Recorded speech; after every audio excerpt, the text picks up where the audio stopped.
Premo atu ye mamunyina hamama kwa ba diba UTV so bra so say small do yensaka ya boabo no se kasebo no ye diba besomu asede ekodi ama this way chocolate drink eye Ghana cocoa ne dia ye ede aya no anumbi your best point savings and loans and the best assurance special ice natural nuts and drinks out do kan obi nende amobo mechidom and samuno edoso dedimo akotini ebi and say otemwafo panyini akasa de atodwa se ema ehu ehia se ye da ye ho adi ne boye ne ye bobre no enso epie abonten efiem pim bieru ne aduonu nan abaye ba beto no Orua Jones na si edunketia akasa ewo anamontuo bi a abato komisa etuno ehu wache hine wasaje fa motio fo ipanyi ekiremu sese eba empuntu a enkronketua mu de no ehu hia pa entitwa fatase abaye no etumu anamon Organized labor strike no omo eyo omo etwesense no ehun sensem ayedejantie ne Ghana fo bi edi ho enkomo ensam no ebi eka ho ena dwonfiri baako entem ekua ajiwa kode magepeni amede ba besomo afi ensam no enchiremu eni If International Foundation eyekwa ehye abai ase na Lady Julia osei tutu a woye otumfo osei etumu kani ena eda ano omugyan mu ema ewiase afana nyina omudi atodwa akiremu se ema ye bobre ne yesu ne twafatase ye da no adi ebra dwumadi nhyehyeye ahodo no ekoso no optemuafo panyin ekasa wase Law forms the pillars upon which justice is built. It is not desire, it is not attitude or concepts of morality that define justice, but law. Justice is always according to law. And any conduct that contravenes law,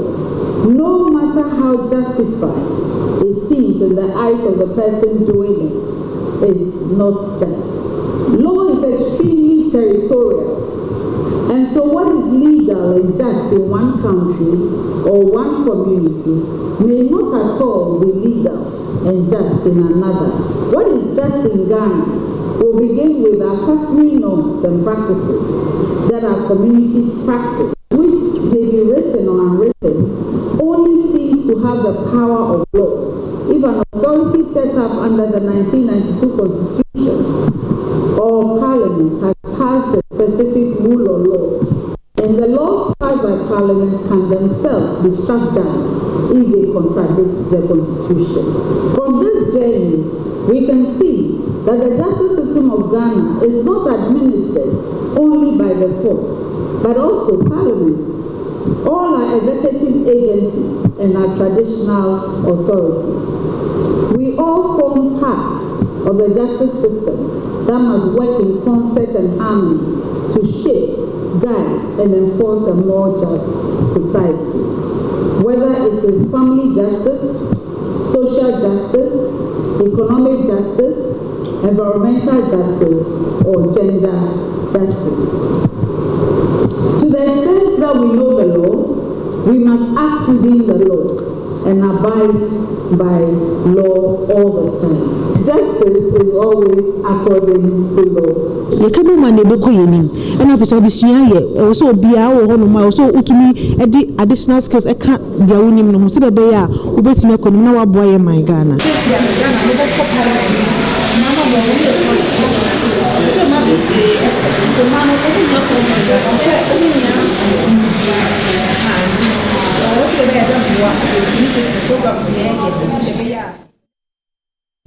NPP amayekoni Frank Kreni edina probo ekobuno mantamnim na wakoma hene a wodoma enaso eye osiade yo osagefo ajimabedu a wotoso mienu na okiremu sese babuno empuntuo no a NPP aban abo adwuma pa enkanka ne agenda 111 no yaka se banye bibibia ma ya no kureni ne eyebonuaye ni baby sasa na na ba ne ba ya maye uni ewa nwuhwe kura doma ngro asphalt ubehu ebia ba doma ahimvia enye no nko unyina hunim eye one district one factory ebi ewo doma is bewie ye de nso nimsa brepa bewie bisu wo doma west sports complex basi at the amaye multi-purpose bewie ye de nimsa brepam bebeba bewie na edemfaso abraye agenda 111 yemu bi beko sha ase yemu bi ne doubting Thomases ye ka se bentimi nwe 111 mu de enso sa social media no so a ene ohu se sa adwumadie ba bi de te se na ba wie ana sa akonanim ekese adomama ne bi wa amasu letmedi o mampenye fi wonchi eyesa enti mesa ba habio me ba ba bunkunta me ba ba kire akwan a betimi aye enti ba ba kire phase 2 of the airport betimi aye betimi ba ba kire different projects betimi aye enti minim se me ba nti me yire me ho abo ejumaden ado amadoma mai na yire me ho because we didn't say member the Bukuta if you like so ballot paper no meche nkrata na yehwe so ede eto abano na abato commissar se wo print neso so NDC amayuko no eto nkra ede manu se dodo a wo print ni nada no wonfa ho kontabu emre won na eno na ankontinu panyina wo yedwumteni wo NDC amayuko nim Owura Johnson na sie dunketia ede atodwa se anamontio eni su ni bambia Mami a wada abato commissar Mami Jenmensa eyo no se biebusebie kronto asetwetwe aso kakra 3 days ago we received a letter from Electoral Commission that is requesting us, was dated 9th October 2024, and it reads, request for party agents for the printing of notice of pool and ballot papers. I bring to you, dear sir, I bring to you warm greetings from the Electoral Commission and trust that this letter finds you well. This comes to inform you that the Commission will commence printing of notice of pool and ballot papers for the 2024 general elections from Friday 11th October 2024 at the following printing houses. We are commencing printing of ballot papers. We are going to print ballot papers based on a draft register. So where does it put the remaining reputation of the Electoral Commission? I've just drawn the attention of all the CSOs, all the labor organizations that showed interest in a clean and credible register, that the director of IT and the chairperson of Electoral Commission, who were appealing to Ghanaians to have trust and confidence in them that they will do the right things. Even the conclusions reached at that meeting are now being abused. We take this as a very, very serious occurrence. We have seen written back to them, and we hope they will listen and ensure that the basic requirement that we must have a finalized register based upon which the electoral code books will be made available for those who don't understand this thing. The code books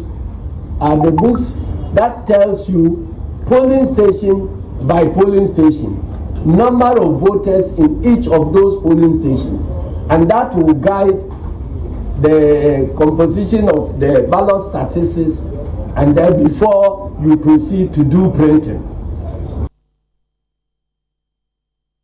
Eriani aye didodo no ano efri enkro nketwa nim enti akuafo no hono mo no mo pa eba empuntu se kenso hono mo de no ewo fom eno enti no sagefo amotio for repenyin wo chehene ede ato aban no anim se MPP fo esan eba abamu a wonhwe ma enkro nketwa mu mpuntuo no emfa ne ntupa penfra wode se we nada tudwa ebra Dr. Matthew Poku Prempe MPP amayiko no franka kwani abedi akire ko ne nice so apro poverty Utrasia, is a good boy, and that's a boy, but the source of poverty. And by this is a year, and year for a year. This is one to be a meeting, so we should be a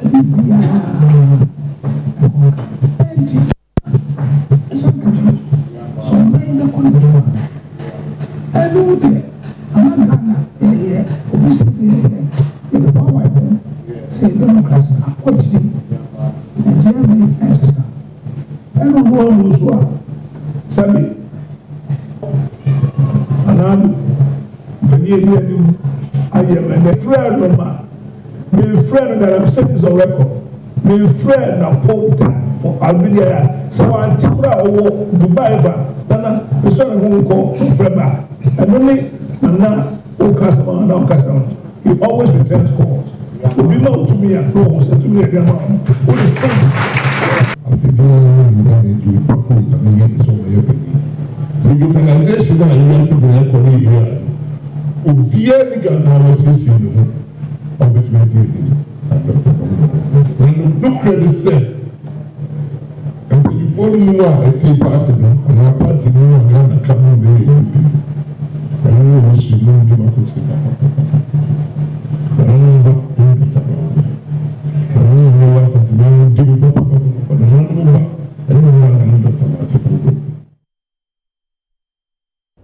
Nana yewo emra eda mrashibedwem amo magia tuma no kasade fa gay and lesbian no eho na hu sese be ye dejo mampanyina fa ne sa hya senkofo bi di court nti court ko waso asetena no omo atu asem no ede ahyeda na wono omo ekasa se emra no beba be ye adwuma no omo eyeye kire ewo ho enam some association of magistrates and judges of Ghana womo ba no dani akasa di atodwa se ye kire me kire demonstration omo eyeye no sabi eho ehia. On Monday, 7th October 2024, the Registrar of the Supreme Court, Her Ladyship Elaine Ofe-Aye, issued a press statement and gave an update on the two cases. The summary of the Registrar's statement was that the parties in the two cases had not filed the requisite processes as required by the Supreme Court rules, CI 16. Specifically in respect of Richard Sky against Parliament of Ghana and the Attorney General. The Registrar's statement showed clearly that there is pending before the Supreme Court an application filed on 1st October 2024 by Counsel for the Parliament of Ghana, which is the first defendant. That is a motion for extension of time to file the first defendant's Parliament's statement of case. Now that application, which as you know is pending, is yet to be heard by the court. In effect, Richard Sky and Amano Odoi cases are not ripe for hearing. And the press release of the Supreme Court Registrar made that very clear to everyone who read the press release. And yet, in spite of this clear statement by the registrar on the sequence of events in the case, on Tuesday, 8 October 2024, a group of people went on demonstration and sought to enter the Supreme Court premises. Not only did these demonstrators seek to enter the Supreme Court premises, but they shouted abuses and insults at the judiciary as a whole, at Her Ladyship, the Chief Justice, and demanded that judgment should be given in their favor in the LGBTQ cases. Now, the conduct of the demonstrators and their leaders, one of whom was a member of Parliament, and the behavior they put up, and the insults, left much to be desired. It is worth pointing out that every court, from the district court through to the Supreme Court, has a procedure that has to be followed by every litigant before the case will be ripe for hearing. And no judge, not even Her Ladyship, the Chief Justice, can torpedo that procedure and the rules of court. When people who are supposed to know better seek to stampede the judiciary, to attack the judiciary and to cause mayhem, that is a threat to the judicial institution and all that it stands for. How could anybody who knows and who should know better, and who knows that his case is not even ripe for hearing, get up, shout from the rooftop, and ask for judgment to be given in that case? How can a court give judgment in a case to which the parties have not finished filing the requisite processes? Such conduct subverts the judicial process and ought to be condemned by all Ghanaians to protect judges and staff of the judicial service, who are all public servants and public officers doing their requisite duty. Nananom ne adehye omo ebri aye amamre ne amania enche na odwura afahye mo ebabedi enam so ma ebri hene osanso ye adonte hene ewo akuapem nananom aten kunwa asase so otubojan kwasi a wotoso mienu edi atodwa se afi abai ba betunu de ehunhia pa ene asomdwie yakita asomdwie no dada enti yehwe ne yemo ho ban afi mu yi abato mere December yi erebai makacha mo deda Missy and had it one to Abama some bonny B and C high. Minim Sanya Mote Monfana San to a ban for fair. Nipe Ginano, when I ganafo. Near Ubia Udono, I will per se. What to Abano Manon, Idrusia,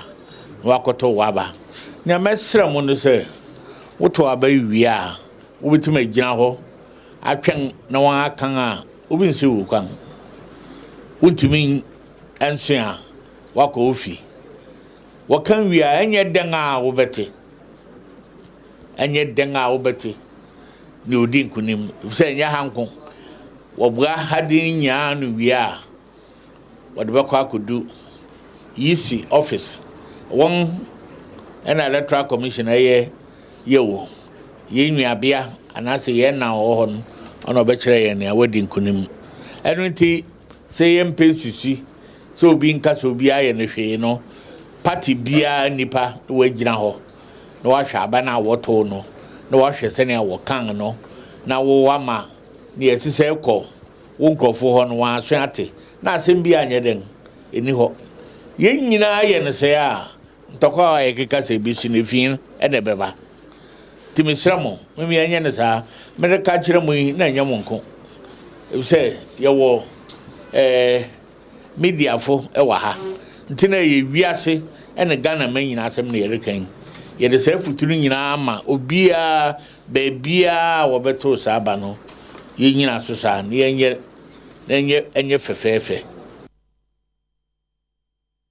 Asra dom ayati omo agumusi omo kwhwe na galamsey fo no mo eye adwuma wo ensuo so ne ensuo omo kwan no omo ba no deni eye Colonel Eric Tenadu na wakasa de atodwa se enya de so bema wo bia kwan ama no aye adwuma ewo ensuo so anase wa ye adwuma ede aben ensuo wode se we nyada todwa ebra edikan a omo ne ensechuofo ekasa fo mo dwumedi ho. Operation Hall 2 comprises water bodies and the forest. Okay. Basically, it's about anti-illegal mining activities. And wherever that activity is going on, we are supposed to act on it. But for now, the directive and the instructions we have for this first phase is on water bodies, okay. Strictly on water bodies. And today we came to Eastern Region, specifically Brim River. In all, we were able to destroy about 18 champaigns that were on the water bodies, and then about 10 machines, water pumping machines also on the water bodies. This is an effort to help bring back the color of our water bodies, and so it will continue, but then I'm unable to tell you where we are going tomorrow. You will make sure say water bodies, all the major water bodies in the country are protected from the activities of the small-scale miners and the illegal miners. We are not looking at illegal miners because once you are close, you are on the water body, or you are operating along the water body, polluting the water body, you are our target. Even if you are a registered miner and you are on the water body, you are our target. So for now, our target is to clear all miners on and along our water bodies and make sure that we get our water returned to the normal color that we are all looking for. Enra na ye ehini mianase October day to so dunanka organized labor for ye chirede afa galamsey hihye ahodo no ho strike krompo ewum na so mo de betu dwa chem so matwe asensen enam so ema UTV ye ne adehye bi di nkomo bisa won say organized labor said your masi atwe o strike no asensen no mo je ne sen eye anasenye. Organized labor for ASA nyame ya domo a ene ya we October bosome day to so du omo ebetin etua na enra no nhyiemu bi omo ne mpanyufo koye eno mo de betu dwa se die omo atwentwen etuate no so na ne nyina efa galamsey ho nsensem a ekoso se de beyom betimi ahwe ama aban no aye ho bibi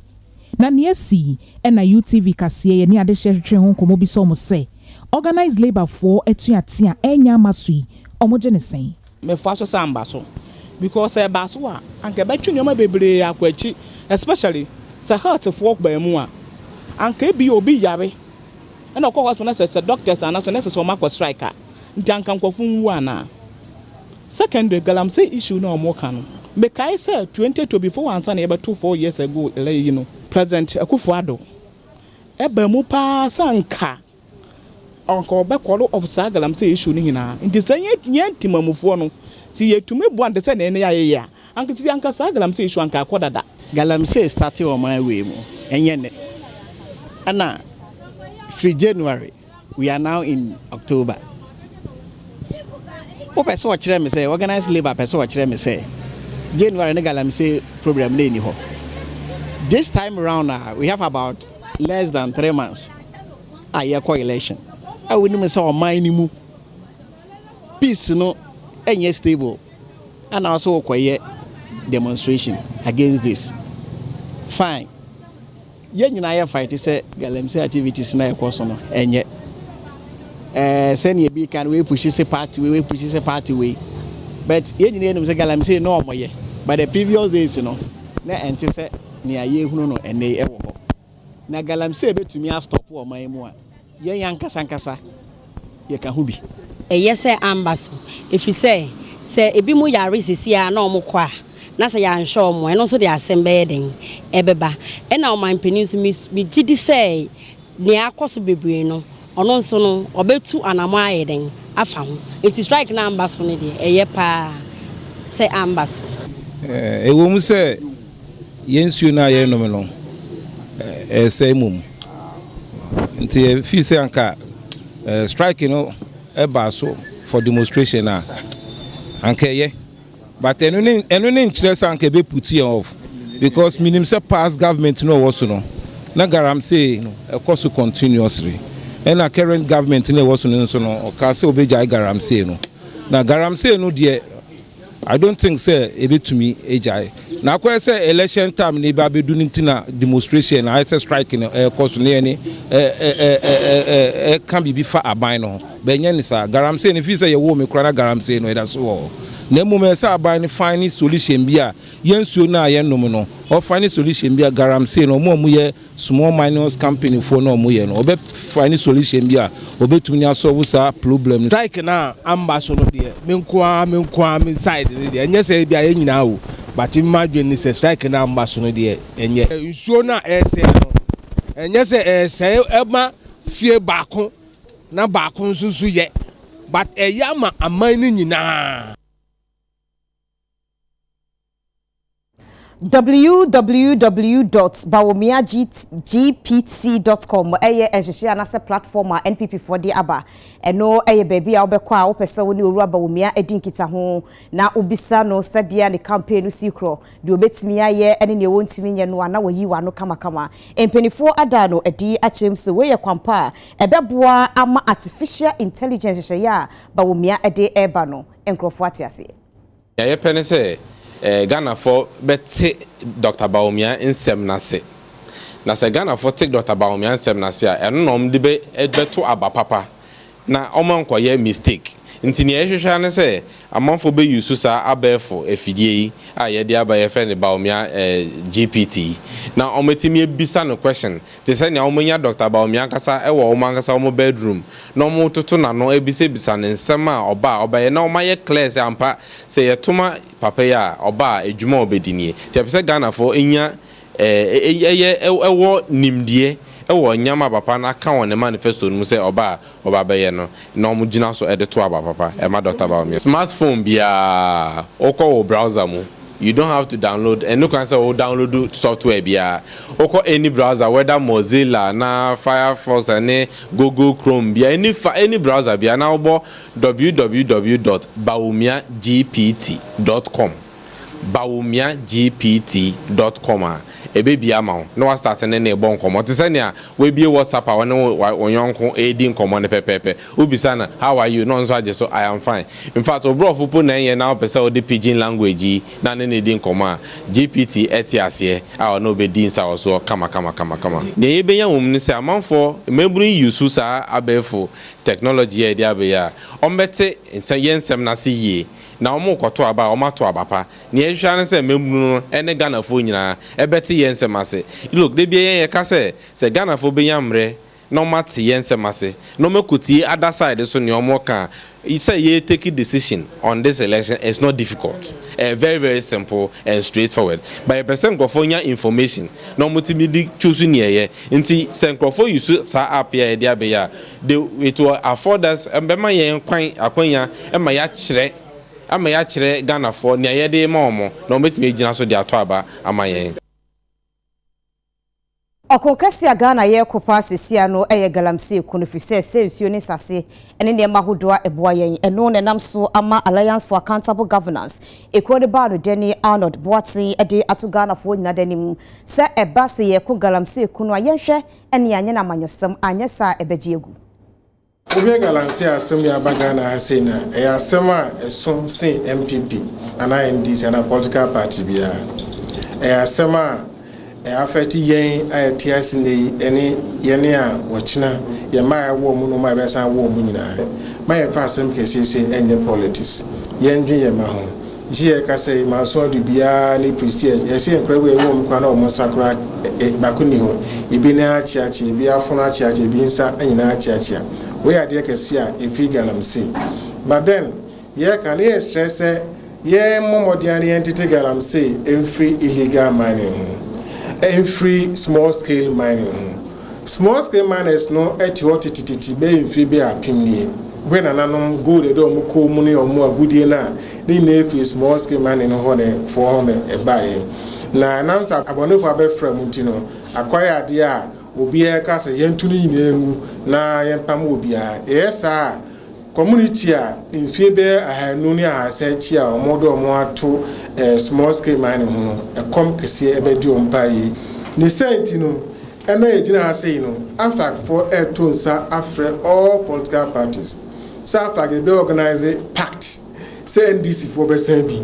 MPP be sambi PAC be sambi Bernard Mona cry o be sambi e kwadan ko be sambi say ye to aba wi a aba oba wi ni bia no obesha say sa pact no o de be ye adwuma metimi akon etu galamse ase yes ye enkrata kese ye camp of keke pact no timelines e da ho sibia me ba power the first 100 days me kwota galamse say ni na penda ho once in our lifetime as Ghanaians no ye national interest na intimide enko entia galamse ebiem so no ye be stress Minerals Commission almost stop the processing of new licenses for instance for small scale miners. Ade we here by Amabuno mu free manso kunsun ene adujama ewa Asante Mantemu eno mo so do ma no atum esre organized labor force omo strike no anka omo ebekọ no na omo esre pass omo hwe na ekomo twintwa omo na asika kra ne aba no entina senka na asumdwe mrefise ano brebre ema abato wo chema no omo small scale mining no eya de bia eboa pa na eno enye galamse nti omo hwe ne yehu sonsoriye na ewumu no adwumafoɔ nkabom kuo kɛseɛ mekyerɛ organized labor atintim nkrataa na afei ɔmone Ghana man panyin na Nado Danko Akufo-Addo ahyia a ɔmo kyerɛ sɛ senior galamsey illegal mine na esi kɔ so no wɔmo ɛbɛkɔ strike ɔmo nyɛ adwuma efiri yawada ɛkɔ ɛno ɛna Ghana man panyin na Nado Danko Akufo-Addo so de adesrɛdeɛ de ato ɔmo anim sɛ nka wɔmo ɛnto ɔmo bo efi sɛ nhyehyɛeɛ a ɔno ɔmo kan ɔmo ɛyɛ na ɛno ɛna organized labor sɛ kia ne ke wɔn bɛkɔ na ɔbɛpie mu ɛwɔ Asante Mantem a mmabunu ahodoɔ a wɔmo wɔ constituency yɛtu agudie mekyerɛ mining communities no ɔmo aka ɔmo ho abom ɔmo pie mu ɔmo ankranso a wɔmo ɛkasa ɛde kyerɛ organized labor sɛ ɔmo ɛsrɛ wɔmo sɛ ɔmo ne aban ensi nkunya na ɔmo mfa ano ɛnkasa na ɔmo nyae sɛ saa strike na ɔmo bɛkɔ no anaasɛ ɔmo mpanyini wɔmfa taboɔ ɛnto mining activities so ɔsɛ ɛba saa ɛmmoa wohyɛ mining communities na ɛyɛ ade a mining yɛtu sika kɔkɔ na ɛboa paa na mmom neɛ ɛnam mmara kwan so de ɔmo nsosɔ so na sɛneɛ organized labor ɛsi ka no ɔmo anhwɛ yi a na kyerɛ sɛ ɔmo yɛ kyinkyim aban ɛnsa na wanhwɛ ɔmo mpanyini akasɛ o ɔde taboɔ ato mining activities so na kyerɛ sɛ meyɛ ntu sika kɔkɔ mmabu no kyerɛ sɛ ɛba saa ɛmmoa wɔm service workers now say on meja or mejuma to no. We are not fighting against them all. And we are not fighting against the nation. We are only doing something to feed our own self and our family. There's no work for the youth and you want to collapse small scale mining. No, we don't support the government. Boys na yanka sana and one na dey share family for. Some we gunu krana boy mboy nti esra ban say on di moy adwuma na dey onje mine na ya because and one and amakro no ni na abafo. Ti esra mo pa aban no on boy other Ghana na ya na adwuma ere anyhow ti no na youth no ehwe so eye adwuma nti say aban ka so begu no dia o so he rain say o me de obefa so a omo mo licenses na o metimi da abo ama youth no so aye de aye adwuma no me ne kwan pass no no abo ama ya hwe ba o mo ka so mu gu no dia e ma me fa say kom ne kro no krasi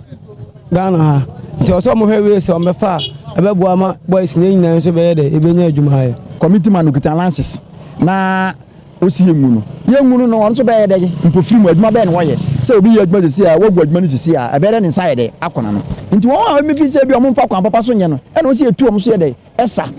aduane kura nya bi ni da kokoro ma ankokora ye ntaade enti ene agudi ye dade ma ne abetam ye ne ye manyina ade yakọ enti ye srem a dade ya ne se mbe ye no mbe kata so amaye ti ade srede ne nso ye de etumani na de se agudi a ene ye nso amane ne ye nso ato ye pa enti esra aban ne se yesre no ma wongu no se gala yigu a yentimi kura anhwe ye ma yesro kunsu gala no ma nkwa gala kra yenya aduane ni ye ba ye ntɔhye ni atete no ma gogo yesro fa kwan bi fa so ma ye ya yeso gala no mbe ya ense no ma yeso be boa yeso be nya bi ato aduane adi ka gima so ayo papa wo krom ha nyina ye galam se na ye first na galam se ni mbae bade na ye na kakran this time so bade ni ko ana jima bia yeso ya jima bia ya nkosu ko na be kase ya be jima bi be ba e betuma ye ya be ye bia ye ntana na so be guni na ahokyere na be ye ana be ba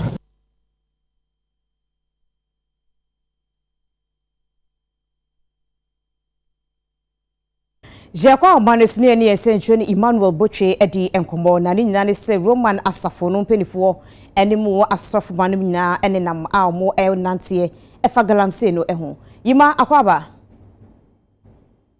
Hello Yima otemenka Emmanuel entimenka ntie to aso yensa ka no ye ne bedi enkomo Yima otemenka Hello ya Yima Hello. Ayi fa na work no makwa akodu sisi a. Hello. Yima wuti menka. Hello.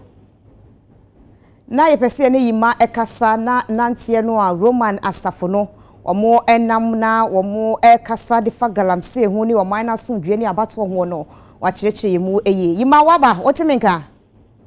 Pacho yo mete wonka. Aha, me pacho se mo nantie akwa akodu hen.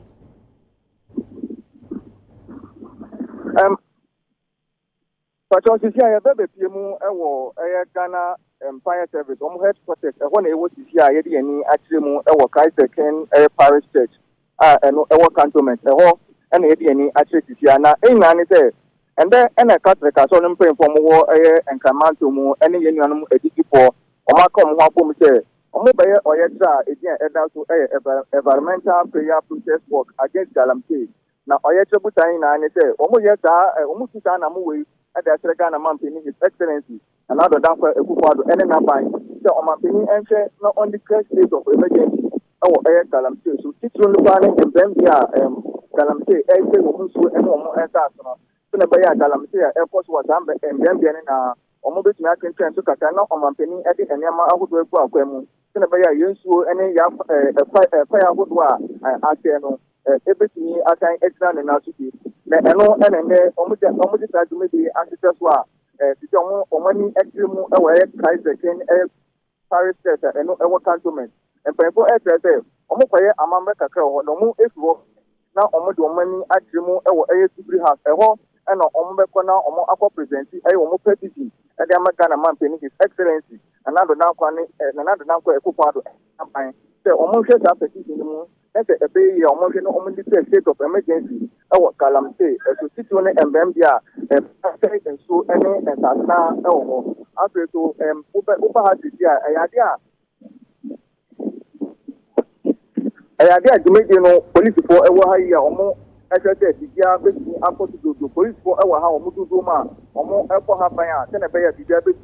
after to do, I would make another. It's a somebody you need to a cantonment, a Kaiser, a Paris, a whole NM for a papa, a member Kakao, we are no more to manage them our Secret House. Mo ene wa mane boy en se ntwe ni Emmanuel Bochi ene yetenika ebra Roman asafono omo enantie no mo so akire omo ene ewo Galamsey ne ho ekire omanpanyi se wotu ho anamo yeda sora ejina Galamsey ho ensensem no emu na bra organized labor atu anamo se omo atuate en metre strike no mo enyanko no na chese omanpanyi na adudanko akufu ado etu anamo wa wahwama asrafo ekomeme yahodure Galamsey no eno ache ni kwampo no wase eye tumi krata yede mankrofo koye brentuma wodo mu kotu Galamsey no yenhwe ne yentwentwen so Minerals Commission Environmental Protection Agency no obia enye na afamudie etianam so ema ye ne Ghana de hye edi nkomo bisa won say omampanya na montuo no omani so ana labor wonomo ekon a wokon ede atia Galamsey yi a ehunu yensuo na esei yenkwa ehun nsam no woni Ghana mampanyin na nadedanko akufuado ehia ye etena se ema mampanyin eye ne se ebeye anka wontwe wonomo eye kire no ensensen nanso so aban kire se sebeya wonum behwe na eniema bi wo honom a esese wosakremu a wasakremu na saa empanyimfo mienu etena ase na wonyina ko benkromu no organized labor ene ne dom a eka ho ekon a wokon ede atia Galamsey no wo chese aban ebehwe na environmental protection ya yampatamu bambo yatena ye ehun bambo nsam ye wo mining and forest reserve regulation ni mu no aban behwe na wasakremu na o mayire mrani mu na fei de obi bia wo befom no saa mra no eni ni bedi UTV ye bisa Ghana adehye bi edefa ho se saa nhihye yeyi a wonum agye atomu se ebetumi aboa ame de akon Galamsey yi wadwen eye wonsen si inso ya ade bi a eye nkwansem sebi emboa ana se ban potokasemu a that's brofokasemu a living thing bia eyusu wehu nti o kan nsuo na o kan nkwansem nti se politician enye politician enya enum nsuo so ti ase nti se organized labor ehun se eye hia asem na omotuo mu esi o se ombekun etia mjidi se asem papa a se obi asom Ghana no embra enye ejuma honestly Ghana embra enye ejuma ya ebe ka se Galamsey se mo akoya amuso aban fa ni san sha ase obeka ne de omudom se be sha ase but obe wi echi no mo asan fa echire no ma soma mkofo asan kotu sise no Galamsey no esensu e ma inso so ina se wo hwe river prane river tano na ise ni na se ntama ise Ghana ye ho e akwa ho chinti se ba e kama pa se hye ne ba e be bo man pa be ma no atumpon e je se ne de to me ne de ya de chasa esa abamu mpanifo ni nyina obia esan na Galamsey no enkoso biom. I think the president would have been able to stop it long ago, not now. So I don't think this agreement makes sense. Contractor dodo no ahweromo enkwa ebi so enyanwodwo yare ye stroke no ebie eno eye eka aban ede wo mo enchentia na sa ensemwe no sana hene ewo enyande nchana na matena nkunyasa asoso a ono kroya so eye contractor ni eno de sa ensemwe tu dwa kire mu se contractor fo be ye aduosia 60 se amikese wo entiase eka emere won abantua wo ka entia get fan fo wo kuma contractor fo get fan wo kuma contractor for do osande get fan for wonye yen hihye FPMU ni get fan wonye yen hihye de wo dan na wo sin say isa erase certificate 6 weeks obotu scam oyama contractor for yetimi yen de ema adwuma wodeba mo bia na yeti akiri yakobo bosia dodoara bobosia wodi ye adwuma wo ye adwuma wie bi o ha obi on promise 6 weeks do botua wo ka no in the 2 years 3 years won't you scan CEO na other them institution na no se kufu ado na ba me wan hwe ni yo bogu aban ni encha make ro bogu aban ne de otum betna radio do na wa san so we create problem ama contractor fu na ye tu won ka o ska ba ya mo ska nso ya no kwalo siwa otum hwe ya mena yim o ja akohwi o te kire contractor fu na Ghana fu pa ye dem CEO na wonye dam o say no bit it obi ka na say oyimpana azire ka no o ka no ba kan wo de we tua wo ka na say won tua wo ka wa e ja agro bit se kan kro da abawo do o say no oyimde we tua wo ka no we discan the maji o ye munsu o ye busu sam won kan wo fe onye do oyimpana sen ye the maji o say na e ja agro bit se kan no the true o de ekokum obi o da ahyaw enwa wo BP dodo ala we wu because of some the ma CEO no kakanti nso ode aban no bomodin na opebosia bi na otua contractor fo no bi sempo road adwuma na kaye na wontua wo kawa anye ya wotua wo kawa was delay in payment obam interest kakra ma the question wo hu na yizi won mo kapre mfonto do nti afutu amazeba ma aban no de onfa kakra ntu contractor fo okutokum afutu kese pa aban no opere contractor fo sabe dodo ala wodi na chiriza energy kakra tu kutokum onfa ma ho se enra Ghana fo nyina ye ne akwasi apia na de bo ani o ewi echi na tesobia anhye bi we ya gudie mu ensere bi we chiri abongo difara ode ba beto aso ye basisia